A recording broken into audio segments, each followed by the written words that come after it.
우리가 그동안 영적 시리즈 설교를 통해서 깊은 영성의 삶으로 나아가는 우리의 모습들, 또 우리의 과제들에 대해서 생각해 보고 있습니다.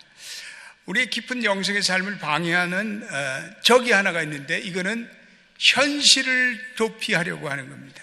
영어로 얘기하면 페이스업 하려는 그런 자세들이 결여된 거죠. 그래서 현대인들의 가장 큰 약점 중에 하나는 이걸 인생의 고난과 역경을 직면하는 그러한 능력을 잊어버린 것입니다. 오늘날 한국에서는 한 해에 1만 5천 명에서 2만 명의 자살자가 발생한대. 자살을 기도하는 사람까지 포함한다면 천문학적인 숫자가 매년 자살을 시도합니다. 왜 그런 일들이 발생하는 걸까요? 이렇게 모든 것이 잘 살고 좋은 것도 많고 좋은 그러한 모든 것이 갖춰진 세상에서 왜 이렇게 수만 명이 자살을 하고 자살을 시도하려는 걸까요? 이게 이러한 이유 중에 하나는 한마디로 현대인들의 허약한 정신력이 있습니다. 현대인들이 이 고난과 역경을 돌파하는 마음의 힘이요, 한 세기 전, 한 시대 전보다 훨씬 더 떨어지는 것 같아요. 요즘 급증하는 정신적인 질환들, 정신적인 노예로즈, 우울증, 이것도 다 보면 현대인들의 허약한 정신력에 문제가 있기 때문에 그래요. 마음의 힘이 점점 현대인들이 연약해지고 있어요. 그래서 깊은 영성의 사람들이 보여주는 뚜렷한 특징 중에 하나는 현실로부터 도피하는 것이 아니라 현실을 직면하고 그것을 극복하고 그것을 돌파하는 데 있습니다. 그래서 우리가 인생의 슬픔이나 고난을 받아들이고 정면 승부하는 용기를 가질 때 우리는 우리 자신이 누구인지를 잘 알 수 있고, 그리고 우리는 보다 깊은 영적인 성숙의 삶으로 나아갈 수가 있습니다. 그래서 모든 불행과 행복은 한마디로 인간의 한계를 경험하게 한, 또 동시에 우리의 인생의 깊이로 나아가게 하는 인생의 묘약입니다. 종종 이제 질병이나 건강에 안 좋은 교우들을 위해서, 제가 또 사고를 당한 교우들을 위해서 이렇게 기도를 해주면요, 그분들이 신앙의 자세가 달라졌어요. 예전에는 그렇게 신앙이 진지하지가 않았는데, 그럴 때 기도를 해주면 큰 변화가 찾아와서 마음이 겸손해지고, 이제는 절대자 하나님을 절대로 의지하고, 또 믿음의 자세가 아주 강력해요. 또 그 기도를 해줄 때 눈에는 눈물이 그렁하지만 그 마음은 이렇게 깨끗할 수가 없어요. 지난날 찾아보기 어려운 영성의 깊이를 느끼게 되는 것 같아요. 모든 불행은 인간의 유한성으로부터 시작됩니다. 우리는 우리가 원하는 대로 마냥 우리 인생을 질주할 수가 없어요. 우리가 원하는 인생을 살아갈 수가 없고, 우리가 원하는 사람대로 우리가 그렇게 될 수도 없어요. 어린 시절에 아이들에게 야, 네가 커서 뭐가 되기를 원하느냐 그러면 많은 아이들이 대통령이요 그래요. 대통령이요.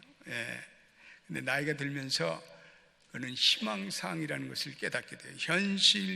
현실화되기가 어려워요. 내 가정도 하나 제대로 다스리지 못하는데,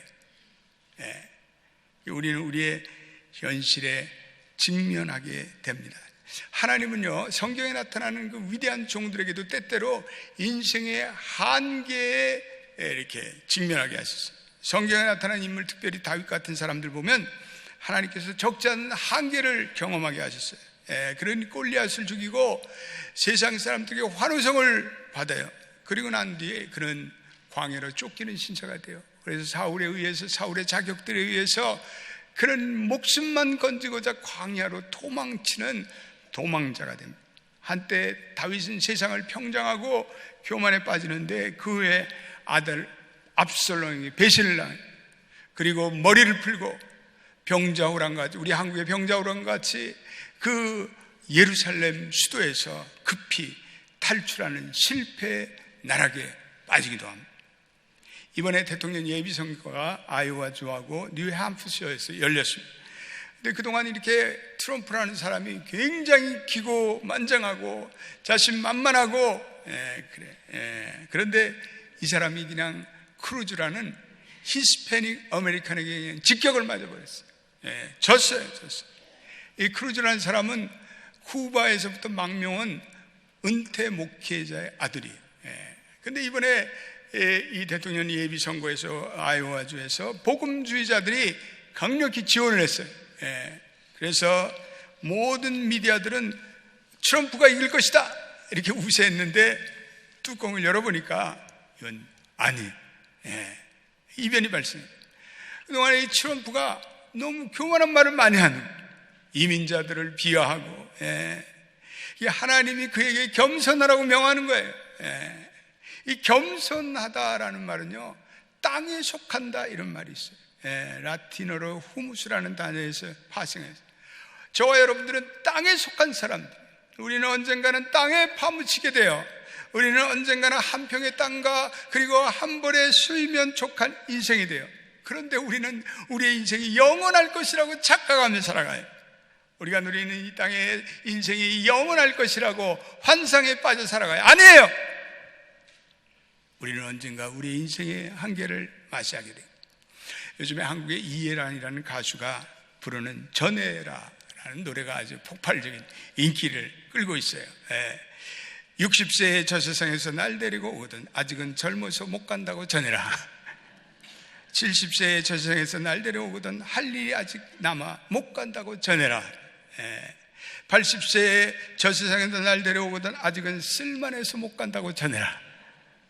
90세의 저 세상에서 나를 불러오거든 알아서 갈 테니 재촉하지 말라고 전해라. 아리랑 아라리요. 그런데요, 언젠가 우리의 입에서 전해라라는 말조차 할 수 없을 때가 찾아와요. 여전히 우리는 지상적인 존재예요. 우리는 흙으로 왔다가 흙으로 돌아가는 한계적인 존재예요. 또 우리의 문제점은 불행을 우리의 삶을 방해하는 낯선 침입자로 받아들인 거예요. 불행에 우리는 친숙하지 못해요.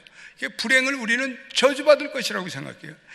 고통을 잠재우기 위해서 현실 도피의 카드를 선택해요. 고통의 책임을 남에게 전가하고, 그리고 합리화와 중독에 빠지고, 고난을 잊어버리고, 술을 마시고, 마약을 하고, 성적인 쾌락을 누리고, 거기에 몸을 던져요. 그렇다고 고통이 사라지나요? 고통이 사라지지 않아요. 마음의 상처를 신속히 잊으라고 해요.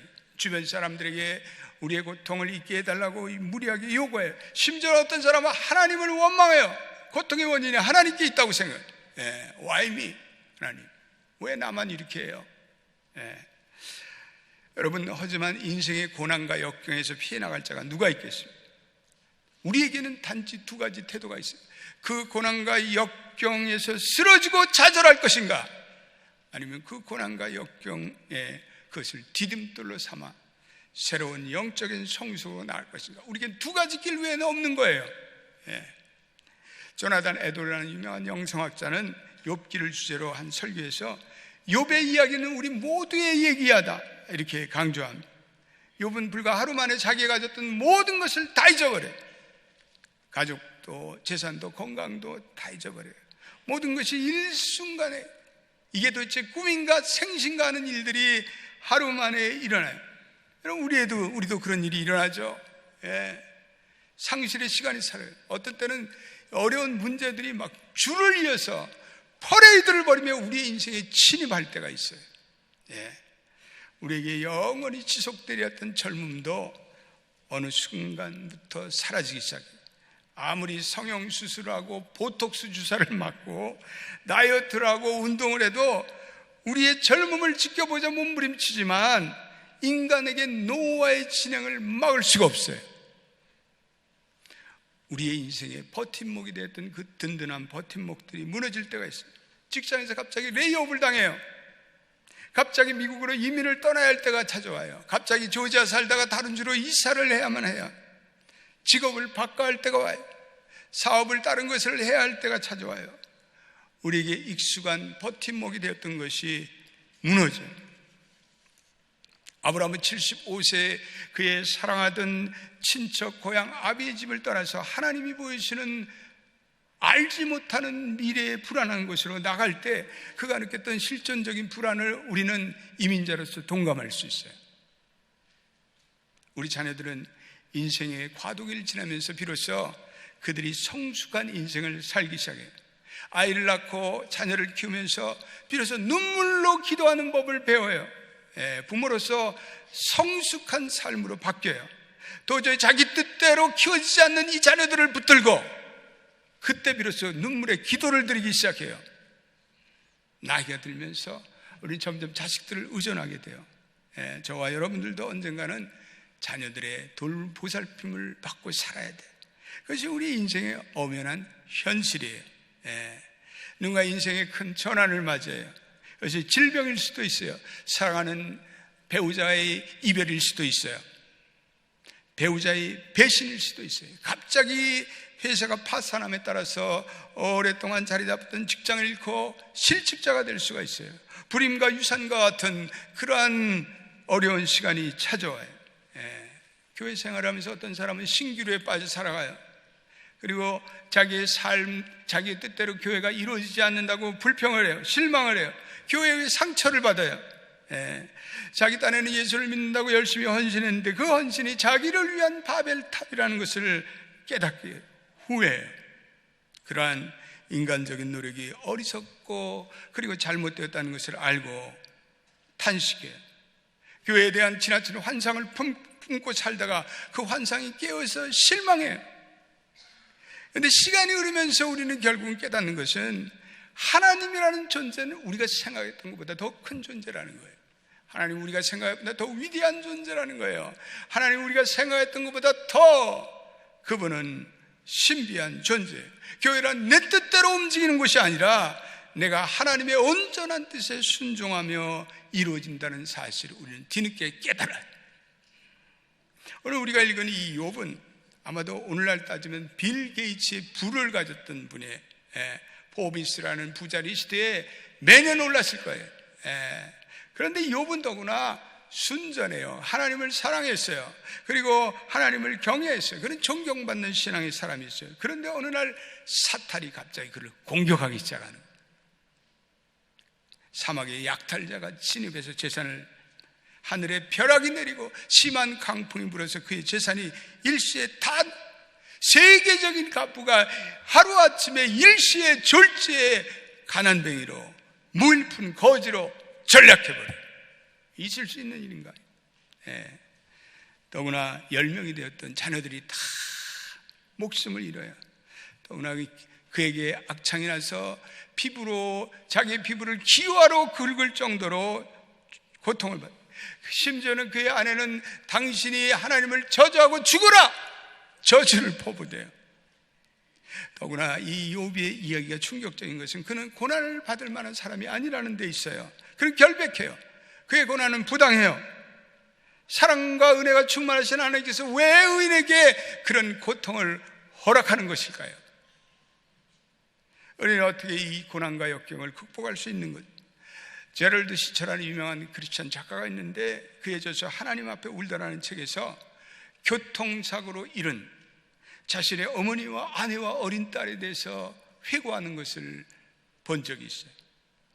그런 슬픔을 회피하지 않고 그 고난을 고난 그대로 받아들여야 한다고 그는 그 책에서 강조합니다. 그는 이렇게 얘기해요. 동력의 태양을 가장 빨리 맞이하는 방법은 지는 해를 쫓아서 서쪽으로 달리는 것이 아니라 어둠을 뚫고 먼 동이 틀 때까지 동쪽을 향해서 달리는 것입니다. 이렇게 인생의 고난과 어려움을 직면하라는 거예요. 피해갈 생각을 하지만 욥은 고난을 극복하는 방식이 우리에게 지혜를 가져. 욥은 무엇보다도 슬픔을 회피하지 않고 슬픔을 표현해요.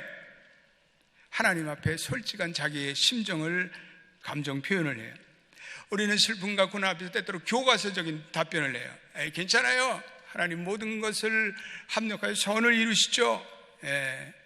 고통에 대해서 나는 요동하지 않는 척해요. 내 신앙이 견고한 척해요. 그러나 욥은 달라요. 자기의 심정을 남김없이 하나님께 다 토로해요. 고통 가운데 울부짖어요. 하나님께 소리를 질러요. 격렬히 부르짖으며 자기의 고통을 표현해요. 욥기서에 보면 장장 35장에 걸쳐서 욥기는 자기의 고통을 하나님께 부르짖으며 자기의 모습을 적나라하게 그리고 있습니다. 여러분, 시편에도 탄식시가 많이 나와요. 성경학자는 시편은 기도에 담긴 분노의 결정판이다 이렇게 말할 정도예요. 시편의 다수는 저주시예요. 저주시라는 건 이런 거예요. 하나님, 저 원수의 자식을 바위에 맺혀서 죽여버리게 하옵소서. 거룩한 시편에 그런 시편의 말씀이 많이 나와요. 이런 감정적인 표현은 건강한 거예요. 하나님 앞에서 때때로 우리는 우리의 두려움과 분노를 표현할 수가 있어야 돼요. 이건 유익한 거예요. 여러분, 감정을 무시하지 마세요. 감정도 우리의 일부분이에요. 감정도 우리의 건강한 메커니즘이에요. 한국 사람들은 감정을 표현하는 것을 이걸 아주 절제합니다. 우리 유교적인 영향을 받아서 그런 것 같아요. 그러나 욥은 그 오랜 시간 자기의 모든 감정을 적나라하게 하나님께 다 표출해요. 그러기에 우리는 욥기라는 인간의 감정의 절정편인 욥기를 우리 하나님께서 우리 인간들에게 주셨어요. 그건 욥처럼 고통을 당할 때는 좀 고함을 질러라는 거예요.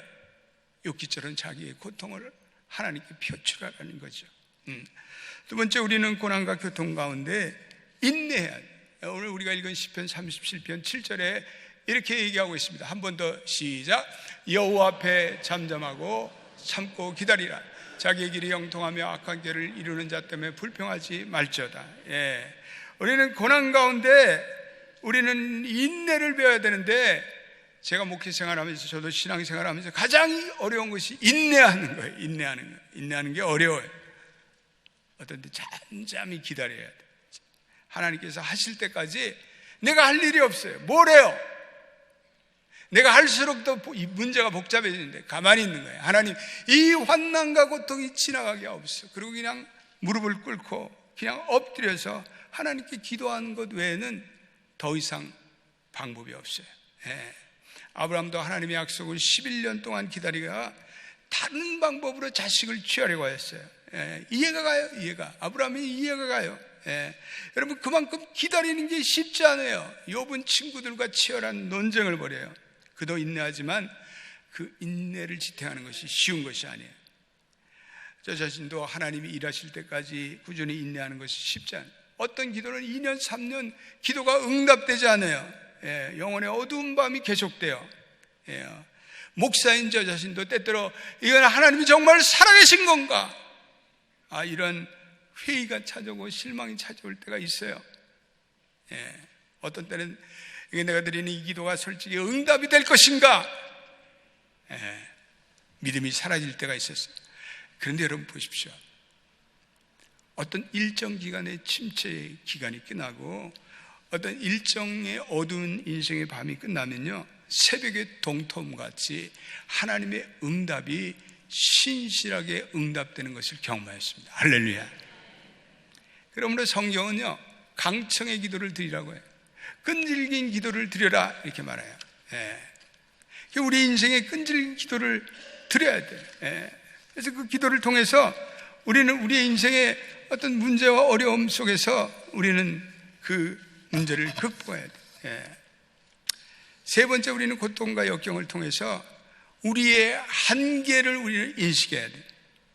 우리가 우리의 한계를 인식할 때 우리는 비로소 겸손함이 찾아오는 거예요. 욥도 어느 날 자신의 한계를 인정해요. 우리의 노쇠하는 육체, 이거 우리 인정해야 돼요.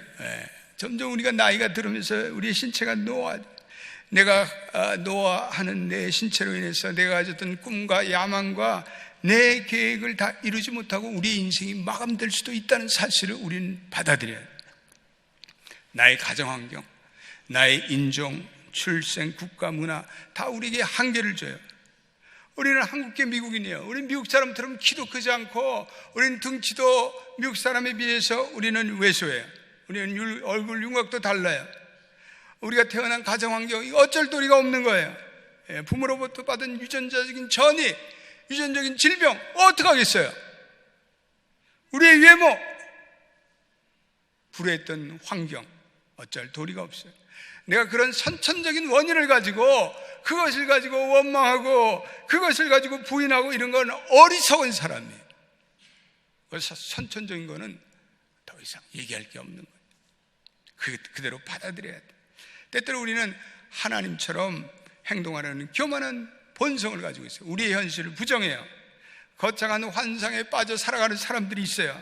하나님의 뜻보다, 하나님의 의도보다 더 많은 것을 이루려고 몸부림을 쳐요. 자기의 능력에 비해서 과도한 일을 하다 스트레스에 걸리고 그래 병을 얻는 사람들이 있어요. 어떤 사람들은 내가 아니면 내 가정을 누가 지키라, 내 교회를 누가 지키라, 내 사업을 누가 지키라, 내 자녀들이 내가 아니면 다 죽는다, 그런 생각을 하고 살아가는 사람들이 있어요. 어리석은 생각이. 불가능한 꿈과 이상을 추구하다가 절망과 우울에 빠지는 사람들이 있어요. 인간인 내 자신은 우주의 중심이 아니에요. 우주의 중심은 하나님 한 분밖에 없는 거예요. 겸손히 우리를 낮춰야 돼요. 우리의 한계를 인정해야 되는 거예요. 그 인정하고 우리의 한계를 받아들이는데 그때부터 우리의 진정한 겸손, 영적인 성숙이, 이게 리더십의 핵심 원리는 항상 내 한계를 인정하고 겸손해지는 데 있는 거예요. 욥은 고통을 통해서 그 심령이 변화돼요. 그리고 그는 겸손의 사닥다리로 오르기를 결단해요. 욥은 연함과 역경과 고난 속에서 자기를 괴롭히던 친구들에게 복수할 기회를 잡지만, 그러나 그가 고통 가운데 영적으로 성숙해 오히려 그 친구들을 축복해요. 그랬더니 오늘 하나님께서 그에게 복을 주셨다, 이렇게 말씀하고 있습니다. 그리고 그는 하나님의 살아계신 경외감을 고백해요. 그것이 오늘 우리가 읽은 42장 4절과 5절의 말씀이에요. 우리 한 번 더 읽어보죠. 시작. 내가 말하겠사오니 주는 들으시고 내가 주께 묻겠사오니 주여 내게 알게 하옵소서. 내가 주께 대하여 귀로 듣기만 하였사오나 이제는 눈으로 주를 배움나이다. 예전에는 하나님에 대해서 귀로 듣기만 했지만 이제는 내가 당신을 보옵니다. 그는 고난 가운데 생생한 하나님과의 만남을 체험하여 그는 하나님의 크고 위대하심을 고백해요. 여러분, 고난을 통해서 비로소 하나님의 살아계심을 입체적으로 경험해요. 우리의 하나님의 아는 지식은 어떤 때는 형편없어요. 어떤 때는 보잘것없어요. 어떤 때는 위선적인 것만. 그러나 고난을 통해서 비로소 우리는 하나님이 살아계심을 인정해요. 그리고 그 하나님이 내게 찾아오심을 감격해요. 그린 욥에게 하나님은 큰 축복을 내려요. 욥이 영적으로 변화됐을 뿐 아니라 욥은 하나님으로부터 더 큰 축복을 받은 것이 오늘 시편 42편 10절에 이런 말씀이 나옵니다. 시작. 욥이 그의 친구들을 위로할 여호와께서 욥의 공경을 돌이키시고 여호와께서 욥에게 이전 모든 세월보다 갑절이나 주신지라. 하나님께서 욥의 공경을 돌이키셨다. 저는 참 이 말씀 묵상하며 감격. 욥의 얘기는 오늘도 여전히 유효한 거예요. 우리도 마찬가지. 우리의 모든 고난과 슬픔이 끝이 날 때가 있는 거예요. 욥의 공경으로부터 돌이키신 하나님께서 우리의 고난도 끝이게 하는 시간을 주셔요. 우리 교회에서 이렇게 남편을 잃고 또 울부짖고 고통을 당하고 그런 우리 집사님들을 보고 또 권사님들을 보고 사모님들을 보게 돼요. 제가 이 교회에 20년을 흐르니까 그분의 스토리를 알잖아요. 그런데 시간이 흐르고 그리고 그 자녀로부터 손자, 손녀가 태어나요. 그 집안에 한때 웃음이 끊겼어요. 그런데 웃음이 끊겼던 집안에 그 손자, 손녀가 태어나니까 다시 웃음의 꽃이 피기 시작해요. 그 자식들이 홀로 된 그 어머니에게 얼마나 잘하는지 몰라요. 물론 우리는 우리의 슬픈 과거를 되돌이키는 없어요. 그러나 우리는 욥처럼 언젠가는 우리의 인생에도 고난과 슬픔이 끝나요. 그리고 새로운 하나님의 축복이 찾아올 때가 있는 거예요. 우리가 이제 고난과 역경 속에서 결말이 보일 때 우리 하나님을 찬양해야 돼요. 우리 하나님께 영광을 돌려야 돼요. 우리는 그 하나님께 감사하고 이제는 남은 시간은 하나님 나라를 위해서 헌신해야 되는 거예요. 이전같이 마구 살아서는 안 돼요. 나의 남은 초놈을 하나님 나라를 위해서 헌신해야 돼요. 나의 역경과 고난을 주변에 간증하면서, 그러면서 고통의 시간을 보내는 사람들을 위로해야 되는 거예요. 그리고 그들에게 믿음의 용기를 주시는 여러분 되시기를 주의 이름으로 축원드립니다. 이번에 우리 니카라과 선교에 40대 젊은 우리 집사님들 4분이 갔어요. 한번 사진 한번 올려보세요. 이분들인데요, 참 너무 아름다운 동역자들이었어요. 근데 이 4분들은 사실 사연이 있는 분들이에요. 우리 최태현 집사님은 죽을 병에서 고침을 받았어요. 하나님의 은혜로 회복되고 자기가 몸이 아파도 꼭 선교를 나가겠대요. 서성민 집사라는 분은 학위를 마치고 직장을 이렇게 찾는데 직장이 안 되는 거예요. 계속 인터뷰에 떨어지고, 보니까 너무 우리 다 눈물로 같이 교인들이 옆에서 기도해주고 좋은 직장에 취직이 됐어요. 홈디팟에 취직이 됐어요. 월요일부터 이제 거기 나가서 일을 해요. 출근해요. 이 조우성 집사도 사업을 하는데 잘 안 되고 눈물의 시간을 보내는데, 하나님께서 이제는 은퇴자를 위한 좋은 그러한 요양사역 하도록 라이센스를 하나님께서 허락해 주셨어요. 저 남승현 집사는 한때 이 뒤늦은 나이에 아기를 가졌는데 그 아이 부인이 아기를 유산했어요. 그게 시험에 빠졌어요. 교회를 안 나와.